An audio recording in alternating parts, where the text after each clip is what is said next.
رجاك يا قابل التوبة من التايب، يا ديرك العبد يمسي رافع عيداته، باسمك وذكراك برد جوفي الله أبو باسم طه عليه أزكى صلواته. يقول أخو حامد أمس البارحة تعب وخاطري كم شكالي من معاناته، هات البياضة وهات الحبرية كاتب عندي لك أبيات ما هي في مجلاته. بنات الأفكار عذرة ما لها خاطب، كم جالها خاطبي ورد له شاته، شاعر ولا بات والسلحد ولا سارب، الشعر هو حقنا عندي لك إثباته، وهاي السيلة دعيته يدي الواجب والكلمة الخاملة ما هي من أبياته.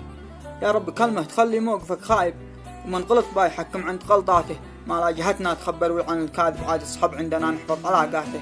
يا كم في الأيام نتغاضى عن الصاحب، وكم صبرنا على هرجه وزلاته، الأول ننصح الزلة في الحاجب، والثاني ننصحه يوبه الكلماته، والثالثة لا غلط حمى على الشارب لما شطبنا من الخوه ملفاته.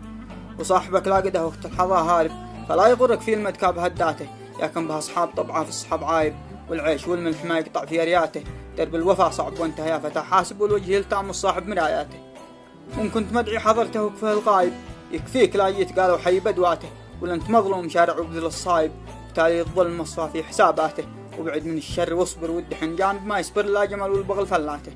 وقد وصل حدها للدايب يحارب، هو قبيلي يعنن كيف ما جاته، صون الشرف والكرامة عندنا واجب، ما الموت ما واحد إلا ذاك سكراته، لا قد نزل ما يرحم طفلك ولا الشايب، والعمر مكتوب بالساعات فواته، صلاة تغش النبي ما سيلها ساكب من بعد ما درخت لقنا في طشاته. سلام.